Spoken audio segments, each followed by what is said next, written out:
ये v cross b की direction बता रहा है, जो कि f की डायरेक्शन है, जैसा कि मैंने आपको इससे पहले वाले पॉइंट में नोट कराया था।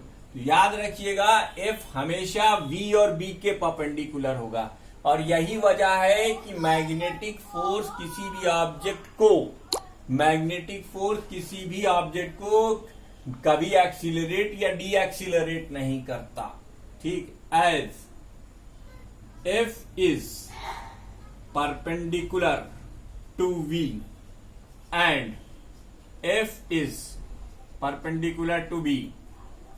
ठीक, नहीं ये ना लिखो, चलो अच्छा लिख ही देते हैं, लेकिन अभी इसमें 2-3 केस और पढ़ेंगे तो उसमें ये चीज थोड़ा सा अनएक्सेप्टेबल है। As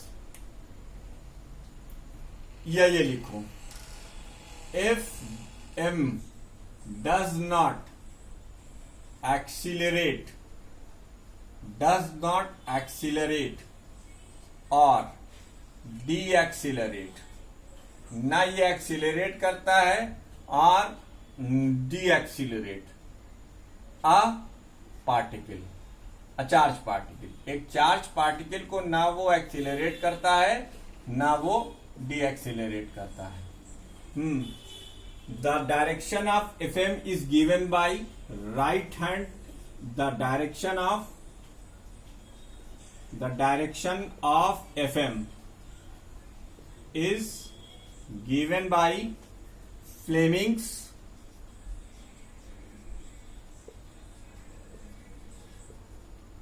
left hand rule, as mentioned above। इसकी डायरेक्शन आप कैसे देते हैं? लेफ्ट हैंड रूल से देते हैं, जैसा कि मैंने आपको ऊपर दिखाया। ठीक है, ठीक, आइए अब डिस्कस करते हैं motion of charge particle in electric field and motion of charge particle in magnetic field. Motion of charge particle in uniform magnetic field, ये अब हम डिस्कस करते हैं आपके साथ। तो ये जब भी, तो पहले इसका नटशेल एक बार रिवाइज करा दूं। जब भी कोई चार्ज पार्टिकल किसी मैग्नेटिक फील्ड में ट्रैवल करता है तो उसके ऊपर एक डिफ्लेक्टिंग फोर्स लगता है। वो डिफ्लेक्टिंग फोर्स डायरेक्टली प्रोपोर्शनल होता है मैग्नीट्यूड ऑफ द चार्ज के, डायरेक्टली प्रोपोर्शनल होता है वेलोसिटी ऑफ चार्ज के, और डायरेक्टली प्रोपोर्शनल होता है angle between the velocity vector and magnetic field. उसको हम मैग्नेटिक लॉरेंट फोर्स के नाम से जानते हैं, यानी Fm is equal to Q V cross B. ये याद रखिएगा, ठीक है, ये मैग्नेटिक लॉरेंट फोर्स है। अभी हम आपको पूरा लॉरेंट फोर्स भी बताएंगे, लेकिन पहले एक डेरिवेशन और आपके लिए मैं कर दूं, तब आपके लिए मैं एक डेरिवेशन और कर दूं, फिर मैं आपको बताता हूं मैग्नेटिक लॉरेंट फोर्स के बारे में भी। तो अब हमारी अगली हेडिंग है motion of charge particle. Motion of charge particle in uniform magnetic field. Motion of charge particle in uniform magnetic field, ये हमारी अगली हेडिंग है। अब यहां पर आपकी बुक में तो केवल एक ही केस कंसीडर किया है, लेकिन आइए हम आपको 3 केस कंसीडर करके बताते हैं। Case number 1, if theta is equal to 0 degree और 180 डिग्री। इसका मतलब अगर बी ऐसे है और चार्ज पार्टिकल ऐसे मूव कर रहा है, तब Fm की वैल्यू क्या होगी भाई? Q V B sine 0 degree, यानी ये क्या हो जाएगा? 0। ये मैग्नेटिक फोर्स 0 हो गया। या फिर अगर, अब देखिए सेकंड केस में, देखिए B ऐसे है और वेलोसिटी वेक्टर आपका ऐसे है, तब भी Fm की वैल्यू क्या होगी? Fm की वैल्यू होगी QVB साइन 180 डिग्री। अब साइन 180 की भी वैल्यू 0 होती है, तो इसका क्या मतलब हुआ कि इफ चार्ज मूव पैरेलल और anti parallel to magnetic field it will not experience any force. Hence if charge particle move parallel और anti parallel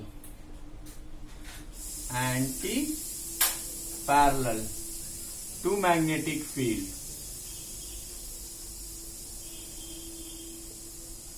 if a charged particle move parallel or anti-parallel to magnetic field, it will not experience any force. It will not experiences any force. ये पहला case हो गया। ठीक, तो दो angle के लिए हमने स्पेसिफिकली आपसे डिस्कस किया चार्ज पार्टिकल के लिए कि कब वो फोर्स एक्सपीरियंस नहीं करती। आइए साहब दूसरा केस डिस्कस करते हैं।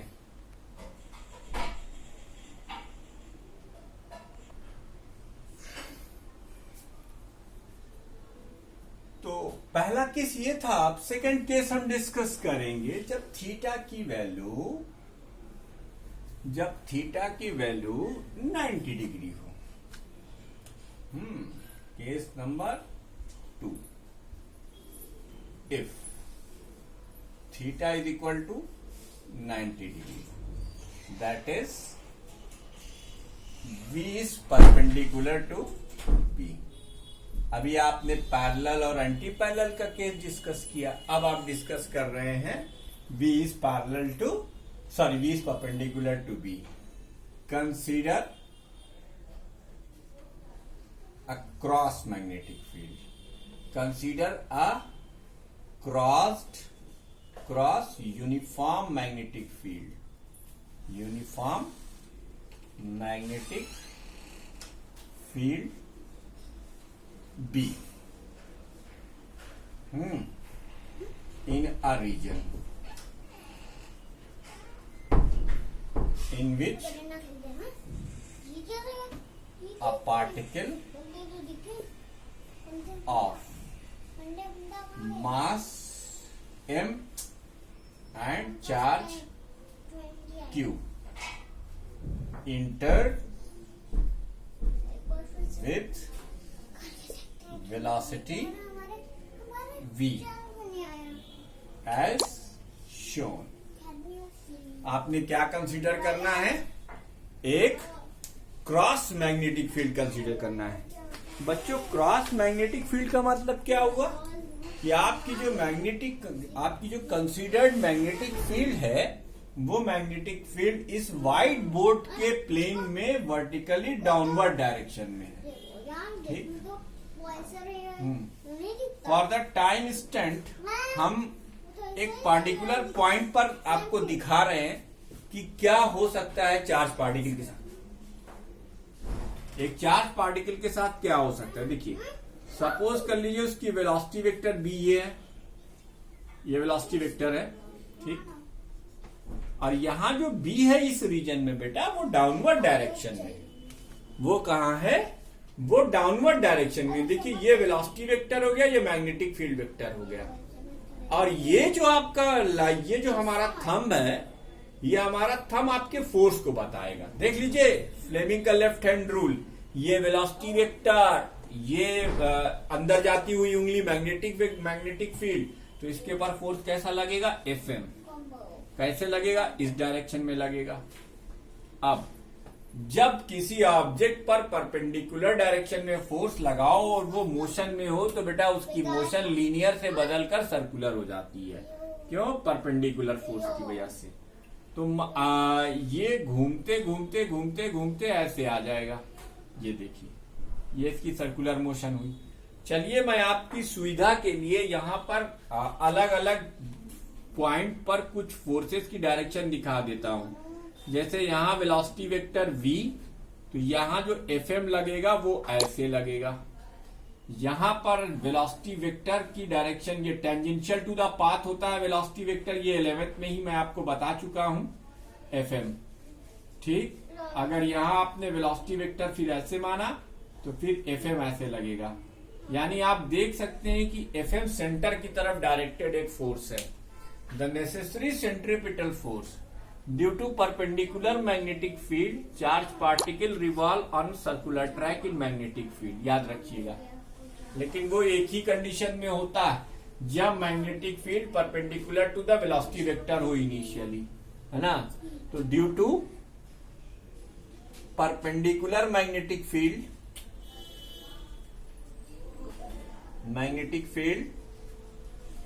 Charge particle will revolve in circular track, एक सर्कुलर ट्रैक में रिवॉल्व करेगा। Charge particle will revolve in circular track. The radius the necessary centripetal force.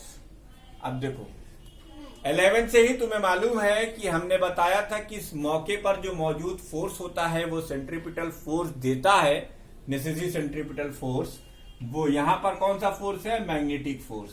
The necessary centripetal force, the necessary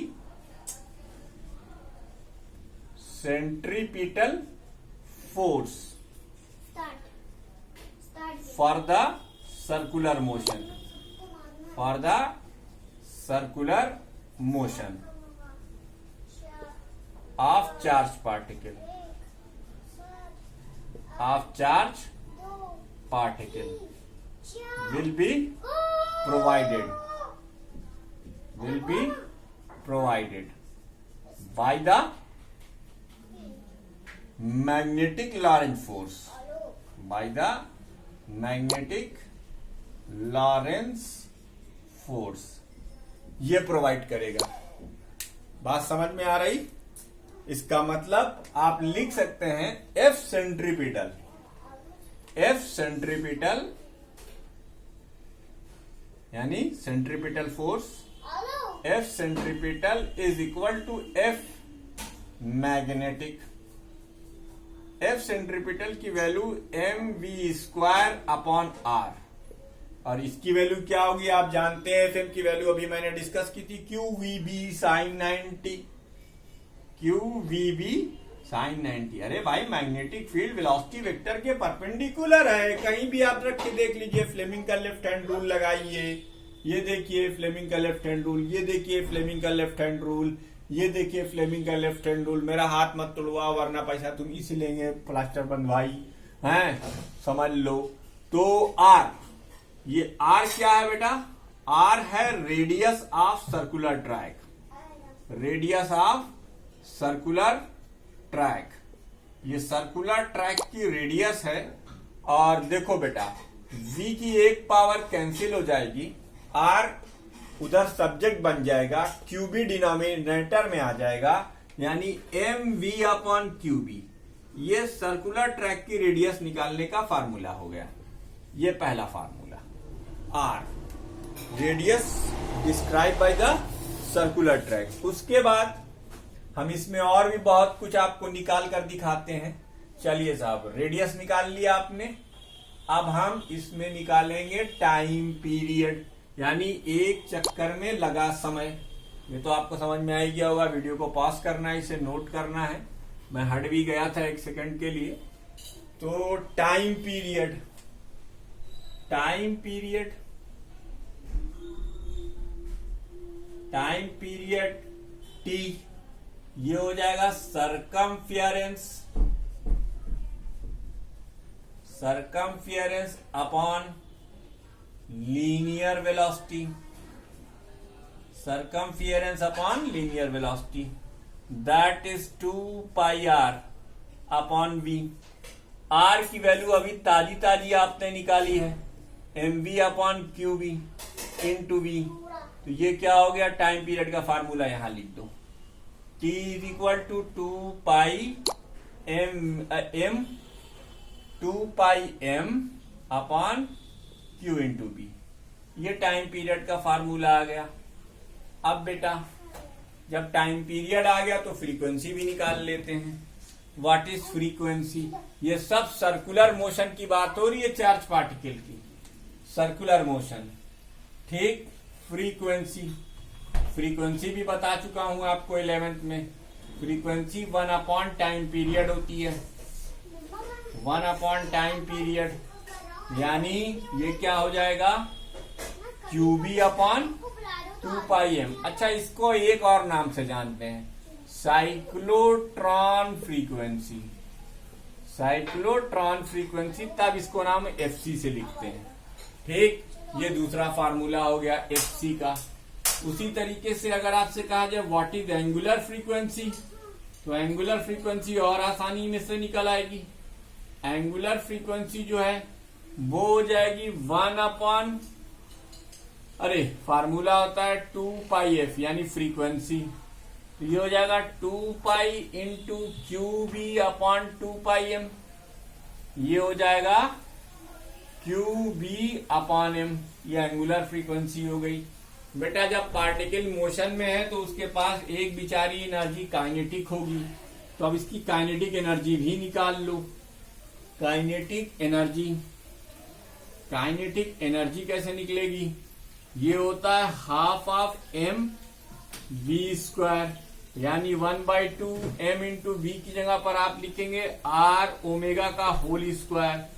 बेटा, यहाँ पर r capital है क्योंकि हम capital मानते आए हैं, तो m into r², omega r गुना छेड़कर ओमेगा की वैल्यू रख दो, q² v²/m²। तो ये क्या हो जाएगा बेटा, ये हो जाएगा m की एक पावर कैंसिल हो जाएगी, यानी q² v², QBr²/m 2m। ये ke हो गया। ये देखो, ये इतने सारे फार्मूलाज आपको मिल गए। ये सेकंड केस था। ये क्या था, this is the second case. अब हम थर्ड केस करेंगे, ऑब्लिक प्रोजेक्शन। वीडियो को पॉज कीजिए, कृपया इसे नोट कीजिए। 1 सेकंड के लिए मैं हट गया, झलक आपको मिल गई। अब तीसरा केस आप देखेंगे, case number third, when theta is other than 0, 180 and 90। Case third क्या है, when theta is any other angle than 0 degree, 90 degree और 180 डिग्री। अगर इन तीनों के अलावा तुमने किसी एंगल पर फेंका, तो पहले तुम एक प्यारा सा फिगर ध्यान से देखो।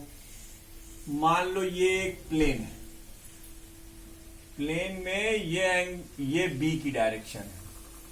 अब जो तुम्हारा वेलोसिटी वेक्टर है वो b से थीटा एंगल बनाते हुए फेंका गया। चार्ज पार्टिकल जो फेंका गया वो थीटा एंगल बनाते हुए फेंका गया।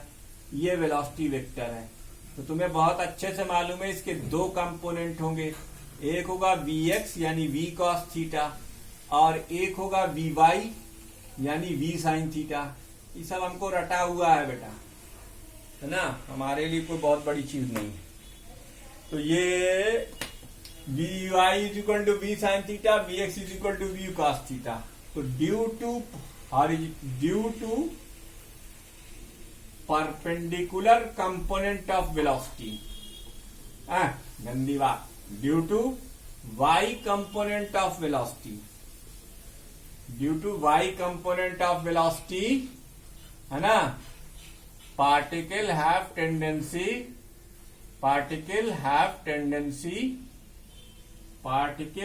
Tendency to move in circular track,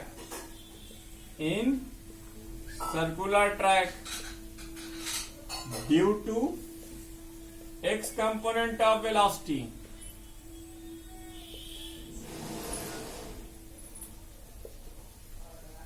particle tends to proceed in forward direction,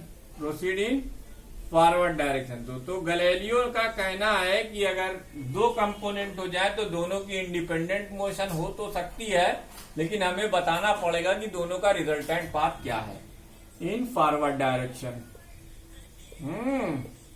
forward direction, तो resultant path will be helical, resultant path will be helical.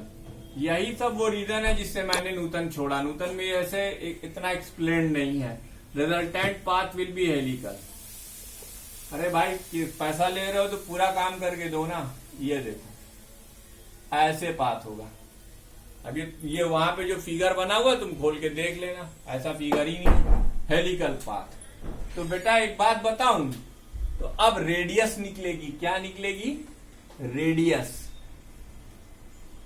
Radius of circular track. यही एक ऐसी चीज है जो बदल जाती है, रेडियस ऑफ सर्कुलर ट्रैक, यानी ये चीज। देख लीजिए फिगर में साफ साफ, आर परपेंडिकुलर, ये हो जाएगा M V perpendicular upon Q B, यानी M V sine theta upon Q into B. ये आर परपेंडिकुलर हो गया। अब टी वी, अरे T omega F K will remains constant. क्यों? क्योंकि वो वेलोसिटी पे डिपेंड नहीं करते। अब एक और चीज, ये एक चक्कर में जो डिस्टेंस चलती है उसको हम पिच कहते हैं। क्या? पिच। पिच क्या है? Linear distance travelled in one complete revolution. Linear pitch क्या होती है? Linear distance travelled in one complete revolution, यानी X component of velocity X direction में चल रही है और टाइम पीरियड, एक पूरा चक्कर लगाने में वो जो टाइम लेती। फार्मूला लिखो, ये हो गया v cos theta multiplied by, इसकी वैल्यू होती है 2 pi M upon Q B. तो पिच का फार्मूला आ गया 2 pi M V cos theta upon Q B. अगले वीडियो में आपका अगला टॉपिक नोट कर लीजिए। ठीक, अगले वीडियो में आपका अगला टॉपिक। तो ये मोशन ऑफ चार्ज पार्टिकल हो गया। अब motion of charge particle in uniform magnetic field, electric field, उसके बाद लॉरेंज फोर्स। साइक्लोट्रॉन आपके सिलेबस में नहीं है, तो ये चैप्टर भी अब लगभग समाप्ति की ओर है। एक वीडियो और लगेगा, चैप्टर समाप्त हो जाएगा। बच्चों खाली मेरी वीडियो देखिए, नोट करिए, बस आपका 6 मंथली का प्रिपेयर हो जाएगा। आपको ज्यादा टेंशन लेने की जरूरत नहीं है। कुछ इंपॉर्टेंट क्वेश्चन हम आपको पोस्ट कर देंगे। Thank you very much.